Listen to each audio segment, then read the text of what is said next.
Selamat siang Bapak Ibu Saudari, kembali lagi ke channel YouTube Fili Halim di vlog baca Alkitab setiap hari.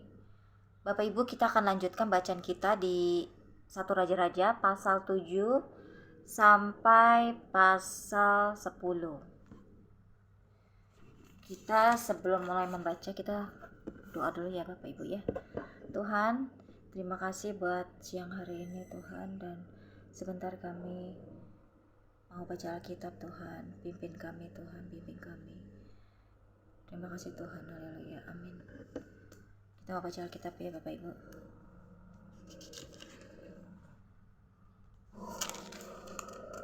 Sebentar. Kita lanjut ya Bapak Ibu. Pasal 7, Istana Salomo. Salomo mendirikan istananya sampai 13 tahun lamanya. Barulah selesai seluruh istananya itu. Ia mendirikan gedung hutan Libanon, 100 hasta panjangnya dan 50 hasta lebarnya dan 30 hasta tingginya. Disangga oleh 3 jajar tiang kayu aras dengan ganja kayu aras di atas tiang itu.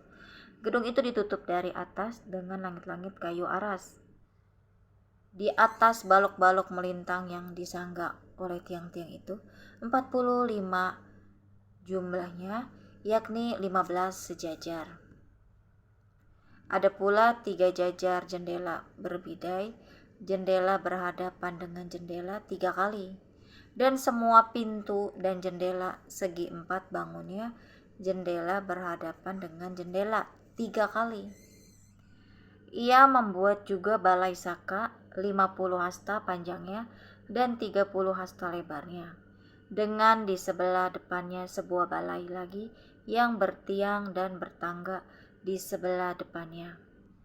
Dibuatnya juga balai singgasana, tempat itu memutuskan hukum, balai pengadilan yang ditutupi dengan kayu aras dari lantai sampai ke balok langit-langit, dan gedung kediamannya sendiri dan pelataran yang lain. Lebih ke sebelah dalam lagi dari balai itu adalah sama buatannya. Dan bagi anak Firaun yang diambil Salomo menjadi istrinya, dibuatnya juga sebuah gedung sama dengan balai itu. Tembok dari semuanya ini dibuat dari batu yang mahal-mahal, yang sesuai dengan ukuran batu pahat, digergaji dengan gergaji dari sebelah dalam dan dari sebelah luar, dari dasar sampai ke atas, dan juga dari tembok luar sampai kepada tembok pelataran besar. Bahkan dasar gedung-gedung itu dari batu yang mahal-mahal, batu yang besar-besar, batu yang 10 hasta dan batu yang 8 hasta. Di bagian atas ada batu yang mahal-mahal berukuran batu pahat dan kayu aras juga. Sekeliling pelataran besar ada tembok dari 3 jajar batu pahat dan 1 jajar balok kayu aras. Demikian juga sekeliling pelataran dalam rumah Tuhan dan balainya. Benda-benda logam bait suci. Kemudian Raja Salomo menyuruh orang menjemput Hiram dari Tirus. Dia adalah anak seorang janda dari suku Naftali, sedang ayahnya orang Tirus, tukang tembaga. Ia penuh dengan keahlian, pengertian, dan pengetahuan untuk melakukan segala pekerjaan tembaga. Ia datang kepada Raja Salomo, lalu melakukan segala pekerjaan itu bagi raja. Ia membentuk 2 tiang tembaga, 3 tiang yang satu 18 hasta, dan dapat dililit oleh tali yang 12 hasta panjangnya. Tiang yang kedua demikian juga. Dibuatnya juga 2 ganja untuk ditaruh di kepala tiang-tiang itu dari tembaga tuangan, tinggi ganja yang satu 5 hasta dan tinggi ganja yang kedua 5 hasta. Dibuatnya pula 2 jala-jala untuk ganja yang ada di kepala tiang itu. Jala-jala itu semacam kawat berpilin, semacam untayan rantai. 1 jala-jala untuk ganja yang satu dan 1 jala-jala untuk ganja yang kedua. Kemudian dibuatnya juga buah-buah delima, 2 jajar berkeliling pada jala-jala yang satu untuk menutupi ganja yang di ujung tiang itu, dan demikian pula dibuatnya pada ganja yang kedua. Dan ganja yang di kepala tiang dekat balai depan itu berbentuk bunga bakung, tingginya 4 hasta, yakni ganja-ganja yang di atas kedua tiang itu di sebelah atas sekali, lewat jala-jala yang meliliti perut ganja itu, dan buah-buah delima ada 200 berjajar berkeliling pada ganja yang satu, demikian juga pada yang kedua. Kemudian tiang-tiang itu didirikannya dekat balai ruang besar. Ketika ia mendirikan tiang kanan, ia menamainya Yakin. Ketika ia mendirikan tiang kiri, ia menamainya Boas. Dan setelah bentukan bunga bakung itu ditaruh di kepala tiang-tiang itu, maka siaplah pekerjaan membuat tiang-tiang itu. Kemudian dibuatnyalah laut, tuangan yang 10 hasta dari tepi ke tepi, bundar keliling 5 hasta tingginya, dan yang dapat dililit berkeliling oleh talian 30 hasta panjangnya. Dan di bawah tepinya ada gambar buah labu yang mengelilinginya sama sekali. 10 dalam sehasta merangkum laut itu berkeliling. Labu itu 2 jajar dituang setuangan dengan bejana itu. Laut itu menumpang di atas 12 lembu, 3 menghadap ke utara dan 3 menghadap ke barat, 3 menghadap ke selatan dan 3 menghadap ke timur. Laut itu menumpang di atasnya. Sedang segala buntut lembu itu menuju ke dalam. Tebal laut itu setapak tangan dan tepinya serupa tepi piala. Seperti bunga bakung yang berkembang, laut itu dapat memuat 2000 bat air. Selanjutnya dibuatnya 10 kereta penopang dari tembaga. 1 kereta 4 hasta panjangnya, 4 hasta lebarnya, dan 3 hasta tingginya. Beginilah bentuk kereta penopang itu. Ada papan penutupnya dan papan itu diapit oleh bingkai.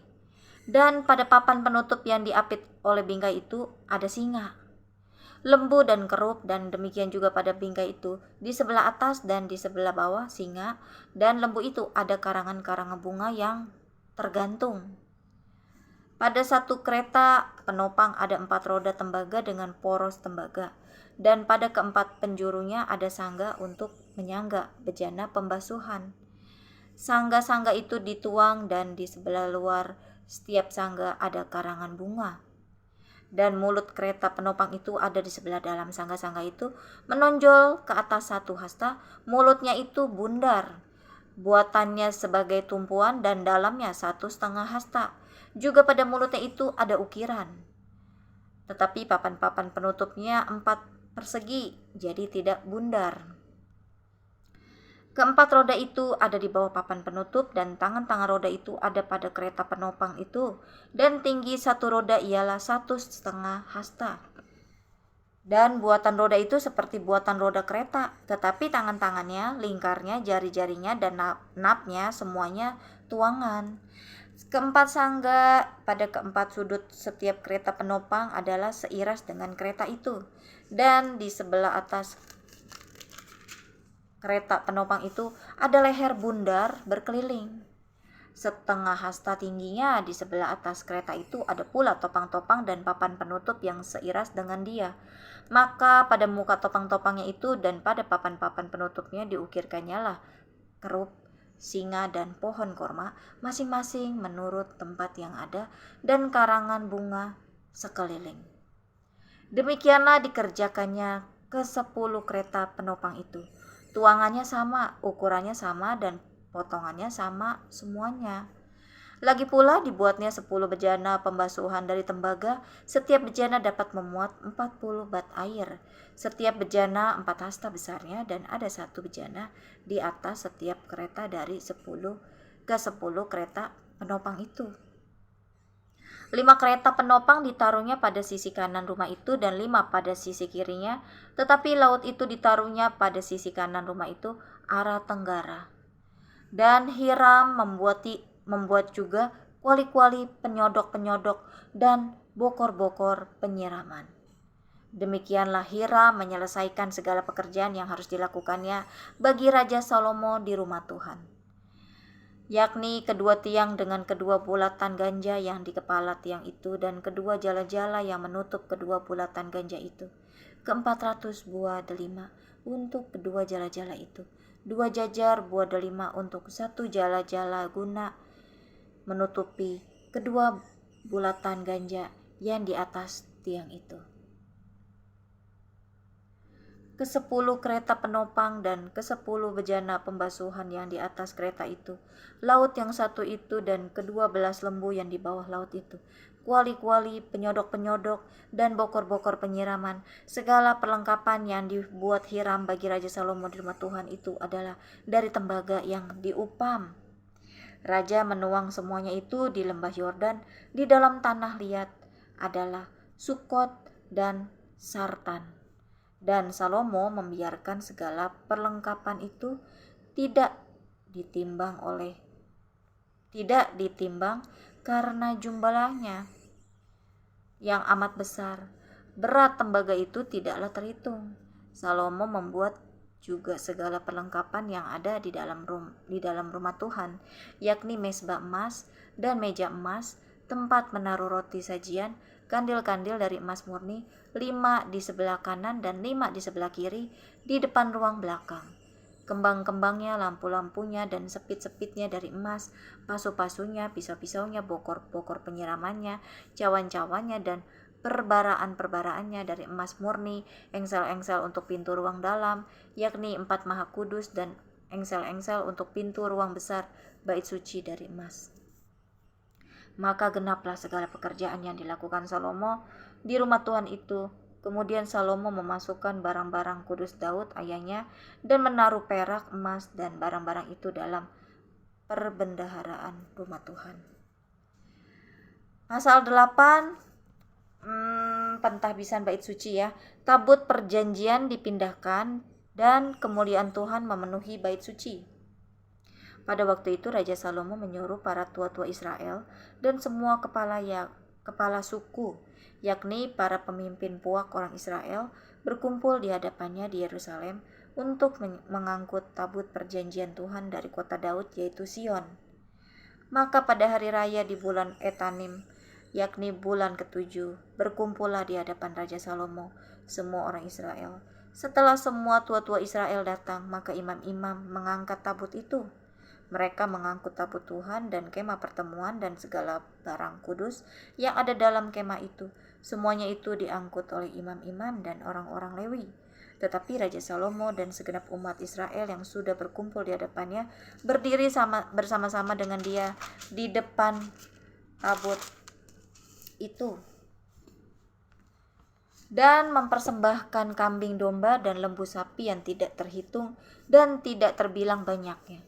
Kemudian imam-imam membawa tabut perjanjian Tuhan itu ke tempatnya di ruang belakang rumah itu, di tempat maha kudus, tepat di bawah sayap kerup-kerup, sebab kerup-kerup itu mengembangkan kedua sayapnya di atas tempat tabut itu, sehingga kerup-kerup itu menudungi tabut serta kayu-kayu pengusungnya dari atas.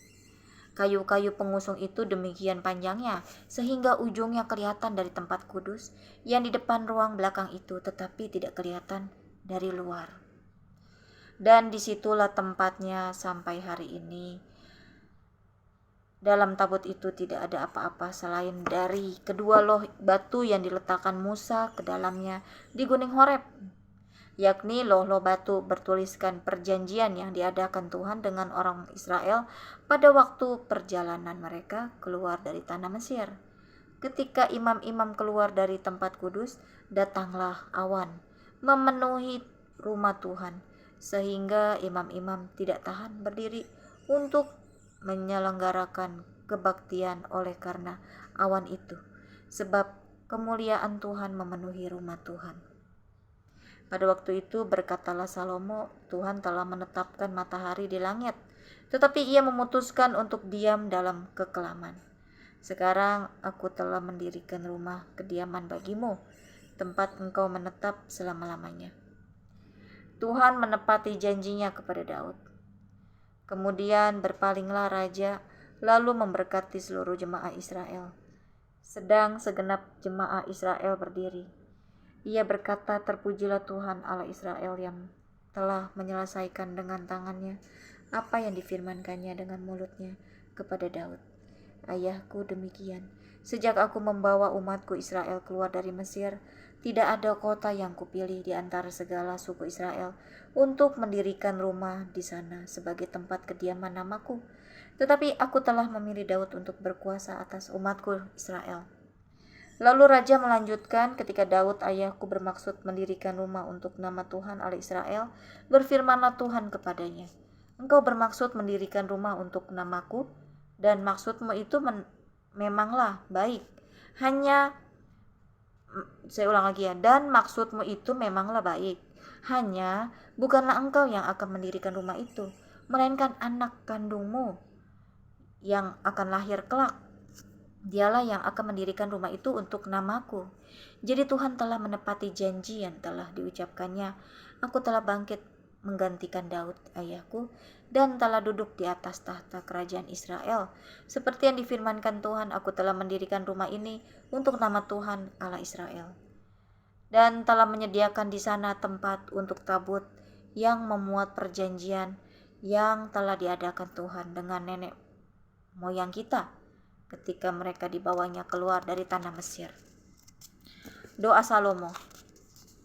Kemudian berdirilah Salomo di depan mezbah Tuhan di hadapan segenap jemaah Israel, ditadahkannyalah tangannya ke langit.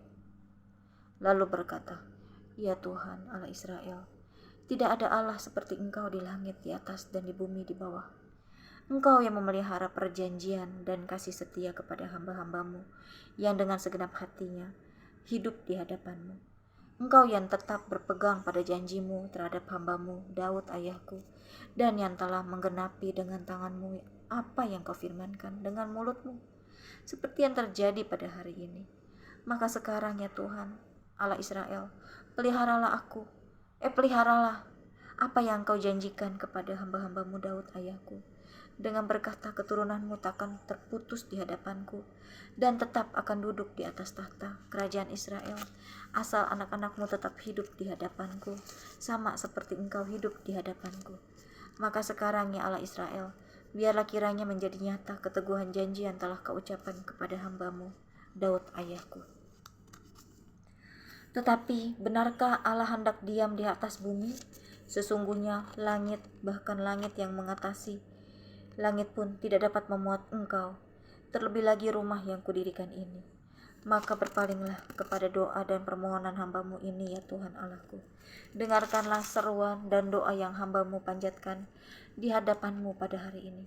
Kiranya matamu terbuka terhadap rumah ini, siang dan malam terhadap tempat yang kau katakan, namaku akan tinggal di sana. Dengarkanlah doa yang hambamu panjatkan di tempat ini, dan dengarkanlah permohonan hambamu dan umatmu Israel yang mereka panjatkan di tempat ini. Bahkan engkau juga mendengarkannya di tempat kediamanmu di sorga, dan apabila engkau mendengarnya, maka engkau akan mengampuni. Jika seseorang telah berdosa kepada temannya, lalu diwajibkan mengangkat sumpah dengan mengutuk dirinya, dan dia datang bersumpah ke depan mezbahmu di dalam rumah ini, maka engkau pun kiranya mendengarkannya di sorga dan bertindak serta mengadili hamba-hambamu, yakni menyatakan bersalah orang yang bersalah dengan menanggungkan perbuatannya kepada orang itu sendiri, tetapi menyatakan benar orang yang benar dengan memberi pembalasan kepadanya yang sesuai dengan kebenarannya. Apabila umatmu Israel terpukul kalah oleh musuhnya karena mereka berdosa kepadamu, kemudian mereka berbalik kepadamu dan mengakui namamu, dan mereka berdoa dan memohon kepadamu di rumah ini, maka engkau pun kiranya mendengarkannya di sorga dan mengampuni dosa umatmu Israel, dan mengembalikan mereka ke tanah yang telah kau berikan kepada nenek moyang mereka. Apabila langit tertutup sehingga tidak ada hujan, sebab mereka berdosa kepadamu, lalu mereka berdoa di tempat ini dan mengakui namamu, dan mereka berbalik dari dosanya, sebab mereka telah menindas mereka, maka engkau pun kiranya mendengarkannya di surga dan mengampuni dosa hamba-hambamu umatmu Israel. Karena engkaulah yang menunjukkan kepada mereka jalan yang baik yang harus mereka ikuti, dan engkau kiranya memberikan hujan kepada tanahmu yang telah kau berikan kepada umatmu menjadi milik pusaka. Apabila di negeri ini ada kelaparan, apabila ada penyakit sampar, hama dan penyakit gandum, belalang, atau belalang pelahap, apabila musuh menyesakan mereka di salah satu kota mereka, apabila ada tulah atau penyakit apapun. Lalu seseorang atau segenap umatmu Israel ini memanjatkan doa dan permohonan di rumah ini dengan menadahkan tangannya, karena mereka masing-masing mengenal apa yang merisaukan hatinya sendiri. Maka engkau pun kiranya mendengarkannya di sorga, tempat kediamanmu yang tetap, dan engkau kiranya mengampuni, bertindak, dan membalaskan kepada setiap orang sesuai dengan segala kelakuannya, karena engkau mengenal hatinya, sebab engkau sajalah yang mengenal hati semua anak manusia, supaya mereka takut akan engkau selama mereka hidup di atas tanah yang telah kau berikan kepada nenek moyang kami. Juga apabila seorang asing yang tidak termasuk umatmu Israel datang dari negeri jauh oleh karena namamu, sebab orang akan mendengar tentang namamu yang besar dan tentang tanganmu yang kuat dan lenganmu yang teracung, dan ia datang berdoa di rumah ini, maka engkau pun kiranya mendengarkannya di sorga, tempat kediamanmu yang tetap, dan engkau kiranya bertindak sesuai dengan segala yang diserukan kepadamu oleh orang asing itu, supaya segala bangsa di bumi mengenal namamu, sehingga mereka takut akan engkau sama seperti umatmu Israel, dan sehingga mereka tahu bahwa namamu telah diserukan atas rumah yang telah kudirikan ini. Apabila umatmu keluar untuk berperang melawan musuhmu ke arah manapun engkau menyuruh mereka, dan apabila mereka berdoa kepada Tuhan dengan berkiblat ke kota yang telah kau pilih dan ke rumah yang telah kudirikan bagi namamu, maka engkau kiranya mendengarkan di sorga doa dan permohonan mereka, dan engkau kiranya memberikan keadilan kepada mereka. Apabila mereka berdosa kepadamu, karena tidak ada manusia yang tidak berdosa, dan engkau murka kepada mereka dan menyerahkan mereka kepada musuh, sehingga mereka diangkut tertawan ke negeri musuh yang jauh atau yang dekat. Dan apabila mereka sadar kembali dalam hatinya di negeri tempat mereka tertawan, dan mereka berbalik dan memohon kepadamu di negeri orang-orang yang mengangkut mereka tertawan, dengan berkata, kami telah berdosa, bersalah, dan berbuat fasik. Apabila mereka berbalik kepadamu dengan segenap hatinya dan dengan segenap jiwanya di negeri musuh yang mengangkut mereka tertawan, dan apabila mereka berdoa kepadamu dengan berkiblat ke negeri mereka yang telah kau berikan kepada nenek moyang mereka, ke kota yang telah kau pilih, dan ke rumah yang telah kudirikan bagi namamu, maka engkau kiranya mendengarkan di sorga, tempat kediamanmu yang tetap, kepada doa dan permohonan mereka, dan engkau kiranya memberikan keadilan kepada mereka. Engkau kiranya mengampuni umatmu yang telah berdosa kepadamu, mengampuni segala pelanggaran yang dilakukan mereka kepadamu, dan kiranya engkau membuat mereka menjadi kesayangan orang-orang yang mengangkut mereka tertawan, sehingga orang-orang itu menyayangi mereka, sebab mereka itu umatmu dan milik kepunyaanmu yang telah kau bawa keluar dari Mesir, dari tengah-tengah dapur peleburan besi. Hendaklah matamu terbuka terhadap permohonan hambamu dan terhadap permohonan umatmu Israel, dan hendaklah engkau mendengarkan mereka seberapa kali mereka berseru kepadamu, sebab engkaulah yang memisahkan mereka bagimu menjadi milik kepunyaanmu dari antara segala bangsa di bumi, seperti yang telah kau firmankan dengan perantaraan Musa, hambamu, kepada waktu engkau membawa nenek moyang kami keluar dari Mesir, ya Tuhan Allah. Amin ya Bapak Ibu. Kita lanjut berkat dan pujian. Ketika Salomo selesai memanjatkan segala doa dan permohonan itu kepada Tuhan, bangkitlah ia dari depan mezbah Tuhan setelah berlutut dengan menadahkan tangannya ke langit. Maka berdirilah ia dan memberkati segenap jemaah Israel dengan suara nyaring, katanya, terpujilah Tuhan yang memberikan tempat perhentian kepada umatnya Israel, tepat seperti yang difirmankannya, dari segala yang baik yang telah dijanjikannya dengan perantaraan Musa hambanya, tidak ada satupun yang tidak dipenuhi. Kiranya Tuhan Allah kita menyertai kita sebagaimana ia telah menyertai nenek moyang kita. Janganlah ia meninggalkan kita dan janganlah ia membuangkan kita. Tetapi hendaklah dicondongkannya hati kita kepadanya, untuk hidup menurut segala jalan yang ditunjukkannya, dan untuk tetap mengikuti segala perintahnya, dan ketetapannya, dan peraturannya yang telah diperintahkannya kepada nenek moyang kita.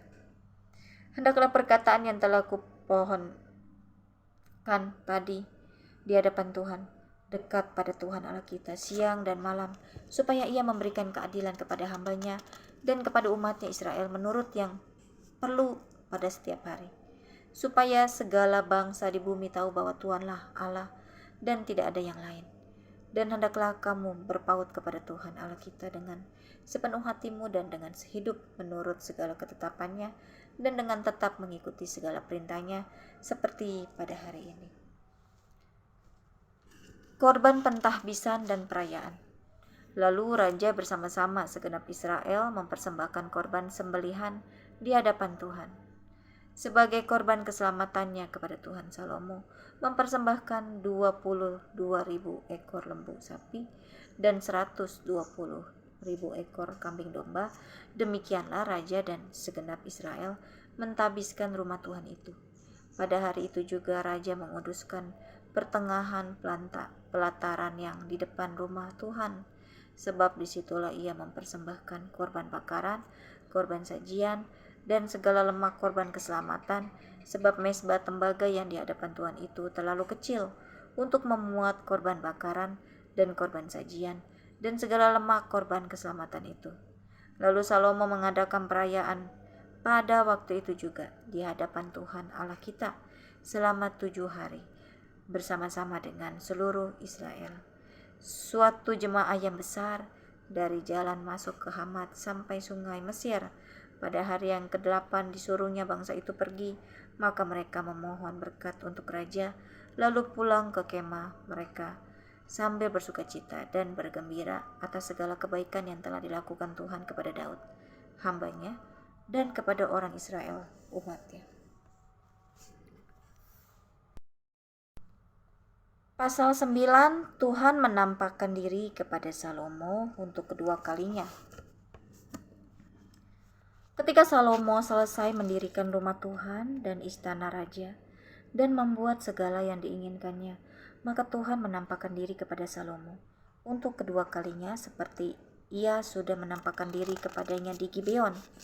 Firman Tuhan kepadanya, telah kudengar doa dan permohonanmu yang kau sampaikan ke hadapanku. Aku telah menguduskan rumah yang kau dirikan ini untuk membuat namaku tinggi, yang membuatku untuk membuat namaku tinggal di situ sampai selama-lamanya. Maka mataku dan hatiku akan ada di situ sepanjang masa. Mengenai engkau, jika engkau hidup di hadapanku sama seperti Daud ayahmu dengan tulus hati dan dengan benar, berbuat sesuai dengan segala yang kuperintahkan kepadamu, dan jika engkau tetap mengikuti segala ketetapan dan peraturanku, maka aku akan meneguhkan tahta kerajaanmu atas Israel untuk selama-lamanya, seperti yang telah kujanjikan kepada Daud ayahmu, dengan berkata, keturunanmu takkan terputus dari tahta kerajaan Israel. Tetapi jika kamu ini dan anak-anakmu berbalik daripadaku dan tidak berpegang pada segala perintah dan ketetapanku yang telah kuberikan kepadamu dan pergi beribadah kepada Allah lain dan sujud menyembah kepadanya, maka aku akan melenyapkan orang Israel dari atas tanah yang telah kuberikan kepada mereka, dan rumah yang telah kukuduskan bagi namaku itu akan kubuang dari hadapanku, maka Israel akan menjadi kiasan dan sindiran di antara segala bangsa. Dan rumah ini akan menjadi reruntuhan, sehingga setiap orang yang lewat akan tertegun, bersuit, dan berkata, apakah sebabnya Tuhan berbuat yang demikian kepada negeri ini dan kepada rumah ini? Maka orang akan berkata, sebab mereka meninggalkan Tuhan, Allah mereka, yang membawa nenek moyang mereka keluar dari tanah Mesir, dan sebab mereka berpegang pada Allah lain dan sujud menyembah kepadanya dan beribadah kepadanya. Itulah sebabnya Tuhan mendatangkan segala malapetaka ini ke atas mereka. Beberapa usaha Raja Salomo. Setelah lewat 20 tahun, selesailah Salomo mendirikan kedua rumah itu, yakni rumah Tuhan dan istana raja. Oleh karena Hiram, Raja Tirus telah membantu Salomo dengan kayu aras, kayu sanobar, dan emas sebanyak yang dikehendakinya, maka pada waktu itu Raja Salomo memberikan kepada Hiram 20 kota di negeri Galilea. Tetapi ketika Hiram datang dari Tirus untuk melihat-lihat kota-kota yang diberikan Salomo kepadanya itu, maka semuanya kurang menyenangkan hatinya. Sebab itu ia berkata, "Macam apakah kota-kota yang telah kau berikan kepadaku ini, hai saudaraku?" Maka orang menyebutkannya tanah Kabul sampai hari ini. Adapun Hiram telah mengirim kepada raja 120 talenta emas. Beginilah hal ya orang-orang Rodi yang telah dikerahkan oleh Raja Salomo. Mereka dikerahkan untuk mendirikan rumah Tuhan dan istana raja dan Milo dan tembok Yerusalem, dan juga untuk memperkuat Hajor, Megido, dan Gejer. Sebab Firaun Raja Mesir telah maju berperang dan merebut Gezer, lalu membakarnya dan membunuh orang-orang Kanaan yang diam di kota itu. Kemudian diberikannya kota itu sebagai hadiah kawin kepada anaknya, istri Salomo. Maka Salomo memperkuat Gezer. Lagi pula ada orang Rodi yang dikerahkan di Bet-horon Hilir, di Baalat, di Tamar, di padang gurun yang ada di negeri Yehuda, dan di segala kota perbekalan kepunyaan Salomo, di kota-kota tempat kereta, di kota-kota tempat orang berkuda, dan di mana saja Salomo menginginkan mendirikan sesuatu di Yerusalem, atau di Libanon, atau di gunung Libanon, atau di segenap negeri kekuasaannya. Semua orang yang masih tinggal dari orang Amori, orang Het, orang Feris, orang Hewi, dan orang Yebus yang tidak termasuk orang Israel, yakni mereka yang masih tinggal di negeri itu dari keturunan bangsa-bangsa itu dan yang tidak dapat ditumpas oleh orang Israel, merekalah yang dikerahkan Salomo untuk menjadi budak Rodi. Demikianlah mereka sampai hari ini. Tetapi orang Israel tidak ada yang dijadikan budak oleh Salomo, melainkan mereka menjadi prajurit, pegawai, pembesar, perwira atau panglima atas pasukan mereka dan pasukan berkuda. Inilah pemimpin-pemimpin umum yang mengepalai pekerjaan Salomo, 550 orang memerintah rakyat yang melakukan pekerjaan itu. Segera sesudah anak Firaun pindah dari kota Daud ke rumah yang telah didirikan Salomo baginya, Salomo pun mendirikan Milo. 3 kali setahun Salomo mempersembahkan korban-korban bakaran dan korban-korban keselamatan di atas mezbah yang didirikannya bagi Tuhan. Dan ia membakar korban api-apiannya di hadapan Tuhan. Demikianlah ia menyelesaikan rumah itu.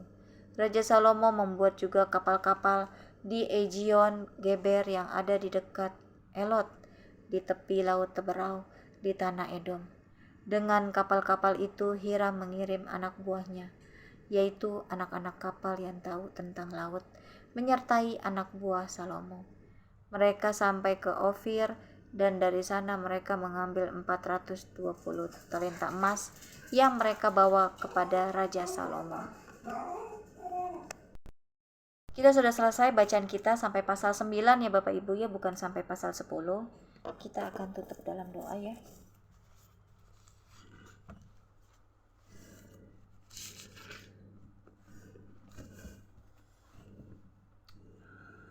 Tuhan, terima kasih Tuhan buat firman-Mu ini. Tuhan Yesus, kiranya Tuhan agar kami selalu menaruh harapan kepadamu Tuhan, agar kami juga terus Tuhan intim padamu. Berikan kami Tuhan selalu rindu untuk datang ke hadirat-Mu setiap hari Tuhan, untuk berdoa dan membaca firman-Mu Tuhan, untuk saat teduh dan merenungkannya Tuhan. Tuhan Yesus, tolong Tuhan agar Kau ubahkan setiap kami apabila kami masih keras hati atau kami masih belum mengenal Engkau Tuhan, bahwa Engkau Tuhan yang baik, bahwa Engkau Allah yang selalu menyertai kami, dan bahwa Engkau selalu ingin selalu mendatangkan kebaikan buat kami di dalam segala ujian maupun sukacita maupun duka. Biarlah kami mengerti Tuhan dan selalu bersyukur dan selalu berterima kasih Tuhan. Apapun itu Tuhan, berikan kami Tuhan kesabaran, penguasaan diri, pengendalian diri, dan juga Kau berikan kami roh takut padamu Tuhan. Lebih lagi Tuhan. Terima kasih Tuhan. Haleluya. Amin.